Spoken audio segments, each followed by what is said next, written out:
اول انا لو سووا كده هو يجي وجع زياده الحين وجع شوف بس كده بس يجي وجع. ഞാൻ ഈ വീഡിയോ നിങ്ങളുമായി ഷെയർ ചെയ്യുന്നത് ഒരു കൗതുകത്തിൻ്റെ പുറത്താണ്. ആ കൗതുകം എന്താണെന്നുള്ളത് നിങ്ങൾക്ക് അവസാനം മനസ്സിലാവും. ഇവിടെ ഇപ്പോൾ നല്ല തണുപ്പാണ് കേട്ടോ. ഇന്നലെ തണുപ്പ് കുറച്ച് കൂടുതലായിരുന്നു. അപ്പോൾ ഞാൻ രാത്രിയിൽ പുറത്ത് പോയി ഒരു ചായയൊക്കെ കുടിച്ചിട്ട് തിരിച്ച് ഷോപ്പിലേക്ക് വരുമ്പോൾ ഈജിപ്തുകാരനായ അബ്ദുറഹ്മാൻ ഷോപ്പിൽ വന്നിരിപ്പുണ്ട്. ഇവൻ ഇടയ്ക്കൊക്കെ ഞങ്ങളുടെ ഷോപ്പിൽ വന്ന് സാധനം വാങ്ങുന്നൊരു കസ്റ്റമറാണ്. പക്ഷേ ഇന്നലെ രാത്രി ഇവൻ ഷോപ്പിൽ വന്നത് ഇവൻ്റെ കഴുത്തിൻ്റെ ഒരു ഭാഗം മറുവശത്തേക്ക് തിരിക്കാൻ കഴിയാത്ത വിധത്തിൽ കടുത്ത വേദന അനുഭവപ്പെടുന്നു എന്ന് പറഞ്ഞിട്ടാണ്. 2 ദിവസമായി ഇതേ അവസ്ഥയാണ്. വേദനയ്ക്കുള്ള മരുന്ന് കഴിച്ചെങ്കിലും ഒരു മാറ്റവുമില്ല.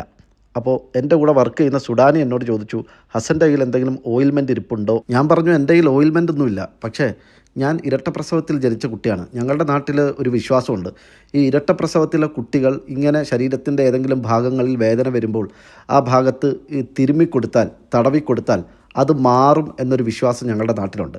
അതുകൊണ്ട് എൻ്റെയൊക്കെ ചെറുപ്പകാലത്ത് സ്കൂളിൽ പോയിട്ട് വരുമ്പോൾ അല്ലെങ്കിൽ വൈകുന്നേരങ്ങളിൽ കളിയൊക്കെ കഴിഞ്ഞ് തിരിച്ച് വീട്ടിൽ വരുമ്പോൾ ഇതുപോലെ കഴുത്ത് വേദനയായി അല്ലെങ്കിൽ കാലുളുക്കിയിട്ടൊക്കെ ചില ആളുകളൊക്കെ വീട്ടിൽ വരാറുണ്ടായിരുന്നു.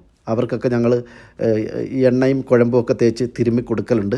അതൊക്കെ അങ്ങനെ കൊടുക്കുമ്പോൾ അതൊക്കെ അവരുടെയൊക്കെ വേദന മാറലുമുണ്ട്. ഞാനിത് പറഞ്ഞതും അബ്ദുറഹ്മാൻ്റെ മുഖത്ത് വല്ലാത്തൊരു അമ്പരപ്പായിരുന്നു. ഉടനെ അവൻ പറഞ്ഞു, സെയിം പിച്ച്, ഇങ്ങനെ ഒരു വിശ്വാസം ഞങ്ങളുടെ നാട്ടിലുമുണ്ട്. ഈജിപ്തിലും ഈ രീതിയിൽ ആളുകൾക്ക് വേദന അനുഭവപ്പെടുമ്പോൾ അല്ലെങ്കിൽ ഉളുക്ക് പോലെയുള്ള പ്രശ്നങ്ങൾ ഉണ്ടാകുമ്പോൾ ഇരട്ടപ്രസവത്തിൽ ജനിച്ച കുട്ടികളുടെ അടുത്ത് പോയി അവരെ കൊണ്ട് തിരുമ്മി അത്തരം വേദനകൾ മാറ്റുന്ന അല്ലെങ്കിൽ മാറുന്ന ധാരാളം അനുഭവങ്ങളും കഥകളും ഞങ്ങളുടെ നാട്ടിലുമുണ്ട്. അത്തരം ഒരു വിശ്വാസം നിലനിൽക്കുന്നുണ്ട് എന്ന് അബ്ദുറഹ്മാനും എന്നോട് പങ്കുവെച്ചപ്പോൾ എനിക്കും അത് വല്ലാത്തൊരു കൗതുകമായി. അങ്ങനെ ആ വിശ്വാസത്തിൽ ഏകദേശം അരമണിക്കൂറോളം ഞാൻ അബ്ദുറഹ്മാൻ്റെ കഴുത്ത് നന്നായി ഒഴിഞ്ഞു കൊടുത്തു.